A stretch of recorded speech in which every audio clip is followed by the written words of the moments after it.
convidamos a que nos ayude a pensar sobre semejantes dilemas a Ricardo Forster, filósofo, profesor e investigador de la Universidad de Buenos Aires, tan conocido entre nosotros. Ricardo, buen día, ¿cómo estás?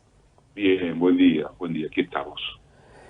¿Qué momento yo creo que es un momento para hacernos preguntas, y quisiera arrancar por ahí. ¿Crees que los filósofos actuales, los que conocemos por ahí, podemos hablar de plano local, pero si querés, los filósofos que están saliendo en los diarios del mundo, se están haciendo las preguntas que hacen falta o los encontró también a ellos un poco desprevenidos la pandemia?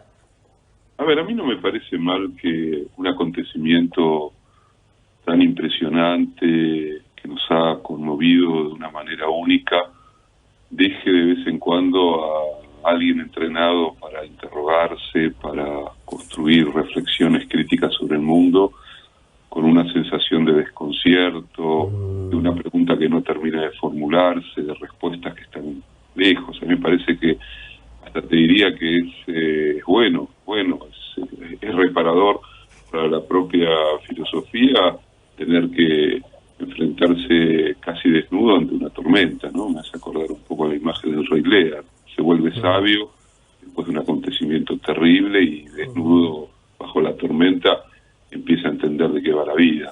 Yo creo que en parte estamos frente a una situación que tiene esas características. Obviamente que los filósofos, las filósofas, los que han dedicado su tiempo a reflexionar mucho sobre muchas cosas que tienen que ver con la vida, la muerte, la libertad, la justicia, la realidad, el lenguaje, tienen instrumentos como para tratar de preguntarse, de analizar, de dar cuenta en lo posible de qué nos está sucediendo y formular preguntas y a veces ensayar algún tipo de respuesta. Lo que me parece que es falso es ejercer la función de profetas, de adivinos. En ese sentido yo soy todavía muy hegeliano, ¿no? Hegel, la filosofía se parece al búho de Minerva, la lechuza, que levanta vuelo a las horas del atardecer. Si el filósofo necesita que la materialidad de la vida, la realidad de la historia, la trama de los cuerpos se vayan moviendo, no anticipar lo que supuestamente va a suceder. Quizá lo que aparece novedoso, Ricardo, es la urgencia de este tiempo, que pareciera no tenemos demasiado para reflexionar, sino que tenemos que hacer, ¿no? Pero sí, porque, a ver, yo creo que ahí sí ya hay mucho trabajado, no solamente por los filósofos, por los ecólogos, los biólogos, los climatólogos. Me parece que hay una reflexión cada día más clara, basada en investigaciones muy profundas, sistemáticas, fácticas, que muestran que la catástrofe no está por venir, no es una suerte de lejano augurio que va a suceder en algún día, sino que la catástrofe ambiental está entre nosotros. ¿Y qué le pasará a los líderes que no lo ven? Y porque en muchos casos los líderes representan a un sistema que es autófago, un sistema que es autodestructivo, un sistema que basa su lógica en la economización de todas las esferas de la vida, y eso significa que la tierra también se ha convertido en un objeto de abuso, de mercantilización, y que hay una lógica automática que funciona sin que se interrumpa a sí misma. Si no la interrumpimos los seres humanos, no la va a interrumpir nadie esa lógica. Pensar que un sistema que se basa en la reproducción infinita de sí mismo y en la búsqueda sistemática de rentabilidad tiene una ética o construye una moral en relación al planeta, a los seres humanos, me parece que es no conocer la historia del capitalismo en gran medida, ¿no? Así es. Ricardo, ¿qué tal? Cruz te saluda. Buen día. ¿Qué tal?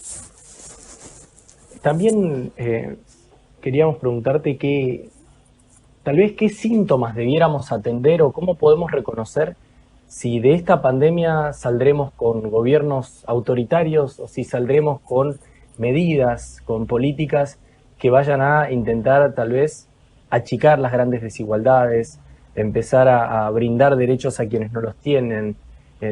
¿Cómo reconocer hacia dónde estamos yendo? Porque parecieran como los dos grandes caminos, ¿no? Parecieran los dos grandes candidatos. Sí, está claro que hace tiempo que sabemos que no hay garantías de que la historia cumpla una suerte de legalidad predeterminada. No hay una ley del movimiento de la historia que nos lleva hacia algo bueno o hacia algo malo. depende muchísimo de las condiciones concretas, materiales, históricas, de la capacidad de las sociedades, de los pueblos, de en determinados momentos tomar el toro por las astas y ir hacia un lugar que sea, como vos decís, más justo, transformador.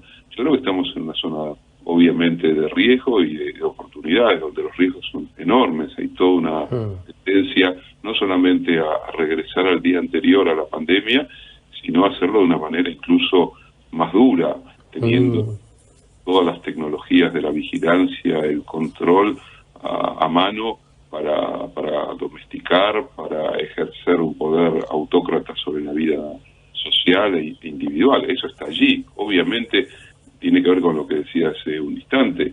Es la acción concreta de las sociedades la que puede definir el rumbo de estos países. Pero también es cierto que hoy nos enfrentamos a un dilema que es fundamental.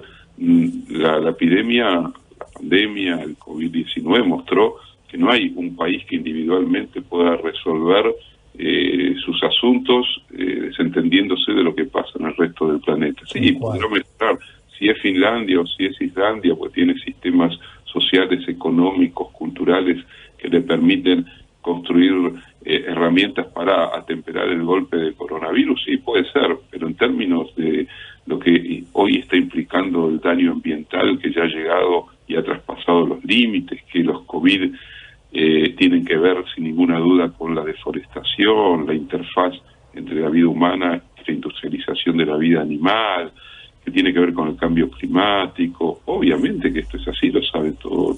Esta es la pandemia más avisada, yo creo que de la historia contemporánea, y uno debería decir, y no será la última, en la medida en que obviamente hemos entrado a una zona de riesgos que antes eran parte de la vida en el interior de esa relación compleja entre lo humano y la naturaleza, porque no es que los coronavirus o las gripes nacieron antes de ayer, vienen de lejos y tiene mucho que ver con esta relación que los humanos establecemos con quienes habitan con nosotros el planeta. Pero una cosa es atravesar esas circunstancias y otra es generar las condiciones concretas para multiplicarlas. Por primera vez el ser humano está en condiciones de destruir masivamente la vida en el planeta.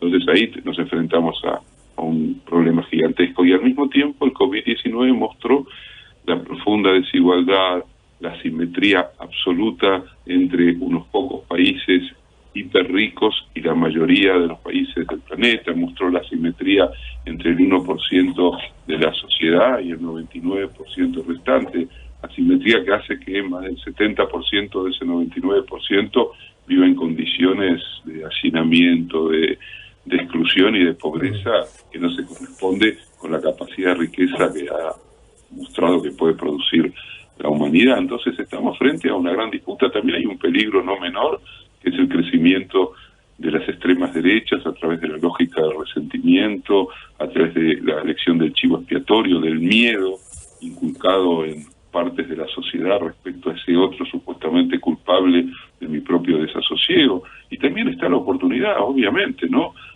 Ha crecido fuertemente un ideal emancipatorio, una visión distinta entre ese ideal emancipatorio y el mundo de la vida, de la naturaleza. Creo que como nunca se juntan y confluyen a veces miradas que no necesariamente se correspondían y se tocaban entre sí. Hoy quienes creen en que la sociedad tiene que ser más igual y más libre también están convencidos que hay que hacer algo urgente en nuestra relación con la naturaleza, en nuestras fuentes de energía, en una reconformación radical de los modos de producción. Yo te escuchaba hablando de Santiago del Estero, de la necesidad de cambiar la matriz de la producción agropecuaria en un país como el nuestro. Empecemos por casa. Podemos empezar por casa, podemos avanzar en un fenómeno de reforestación. Sabemos que la deforestación está unida directamente al monocultivo, los agrotóxicos, la soja, etcétera, etcétera, y que cambiar esa matriz, que no se puede cambiar de la noche a la mañana, pero que sí se puede hacer un gran plan y un gran esfuerzo para transformarlo en un plazo que le permita a todos readecuarse, implica otra mirada sobre la tierra, otra distribución de la tierra, otra relación del trabajo de los seres humanos y de los campesinos en particular, que fueron los grandes expropiados por la violencia de este sistema desde hace mucho tiempo, que puedan ir reconstruyendo parte de una relación distinta. Sí, más que nunca se ve que estamos ante una crisis socioambiental. Ricardo, mira, en diciembre la pobreza va a afectar a 215 millones de personas en América Latina y el Caribe. Son proyecciones que está haciendo CEPAL de último momento. Ahora digo, ¿qué creen aquellas personas que se resisten a la inclusión, que van a ser millones de personas sin la posibilidad de alimentar a sus hijos? ¿Qué vas a salir a hacer? ¿Vas a romper la vidriera para sacar un sándwich? Por lo menos. A ver, yo creo que la historia enseña muchas cosas, entre otras que no existe una dádiva que ofrezca derechos por filantropía o por altruismo de los poderosos.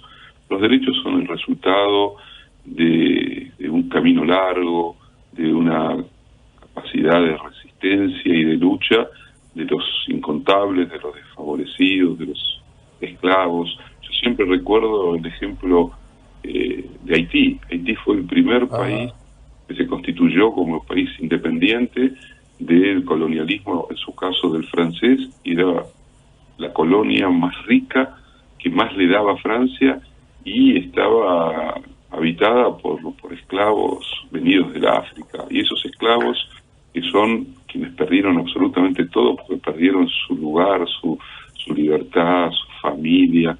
Sin embargo, tuvieron el coraje enorme de plantarse frente al imperio junto al inglés más importante de ese contexto histórico, hacer un camino increíble, desarrollar una lucha que fue feroz también, por supuesto, porque no, es muy difícil imaginar que las luchas se hacen simplemente porque la buena voluntad domina la escena del mundo. Las luchas son producto también de una injusticia colosal. Si no vemos, si estamos ciegos, los que tenemos situaciones de vida más o menos frente al sufrimiento de las inmensas mayorías, y somos responsables de lo que está pasando.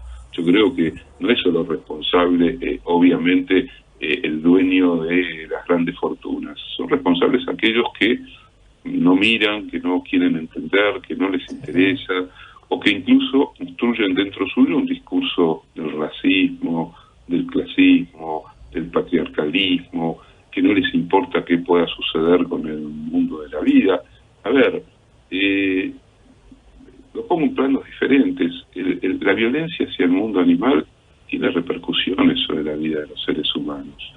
La violencia sobre nuestros bosques tiene repercusiones sobre la vida de los seres humanos. El uso indiscriminado de lo que la naturaleza ha generado durante miles de millones de años también tiene sus consecuencias. Y si a eso se le agrega una ideología que es una ideología hipereconomicista, hiperindividualista, meritocrática, donde yo me salvo y me importa nada el resto, eso tiene consecuencias. Por eso yo creo que estamos atravesando un momento donde hay grandes aprendizajes. Yo no soy un pesimista crónico, tampoco soy un optimista bucólico. Quiero decir, miro críticamente el mundo, pero sí creo que hay momentos que se abren como momentos de oportunidades. Sí. Y este es un momento muy significativo porque se están generando encuentros, diálogos, se abren los ojos de muchos bien cerrados y que son mucha gente bien intencionada.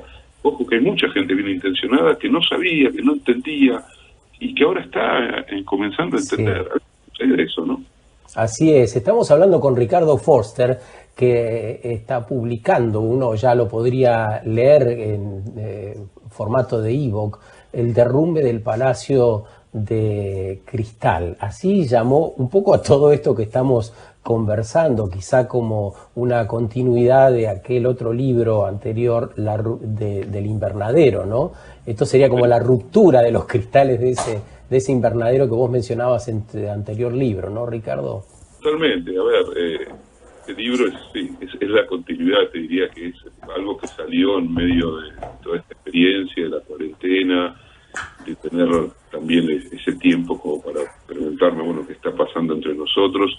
Y la metáfora, obviamente, del Palacio de Cristal proviene de un capítulo incluso de la Sociedad Invernadero, que es la famosa visita de Dostoyevsky a mediados del siglo XIX a Londres, justo en el momento en que Londres se llevaba adelante una de esas exposiciones mundiales donde ese capitalismo emergente, la revolución industrial, festejaba su propio desarrollo y y esa idea de que el progreso era infinito, y habían construido un gigantesco palacio de cristal para cobijar justamente esa exposición que tenía 600 metros de largo por más de 200 de ancho, todo de hierro y cristal. Sorprendente. Incendió recién, creo que en 1937, fue un símbolo de la revolución industrial, y Dostoyevsky quedó impactado, pero críticamente impactado por sus características, por el modo de ver el mundo y la sensibilidad de Dostoyevsky. Vio algo ahí, ¿no?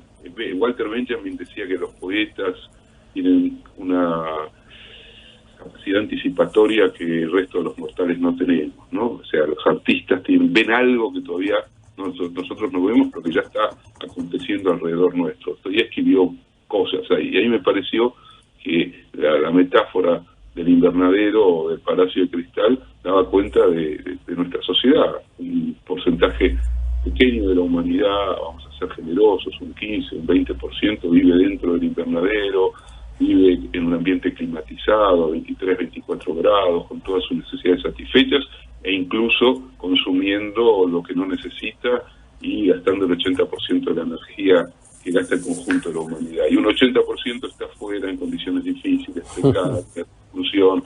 Bueno, esa ilusión de que uno podía vivir en el invernadero sin que le pasara nada, se quebró en mil pedazos con un virus que también es una paradoja, ¿no? El virus no es un enemigo, el virus es la vida también, ¿no? Quiero decir, por lo que no se enteraron, la vida no hubiera sido posible sin los microorganismos, sin las bacterias, sin los virus, sin todo eso que estuvo en el comienzo, lo más arcaico, y que gracias a que persisten, la vida sigue siendo posible. Entonces es una dialéctica extraordinaria y tremenda, ¿no? Donde vida y muerte juegan ese juego que nosotros nunca terminaremos de descifrar del todo, ¿no? Un gusto escucharte, Ricardo, en la mañana de nuestro sábado, aunque sea un rato. Te mandamos un gran abrazo. Igualmente para ustedes. Cuídense.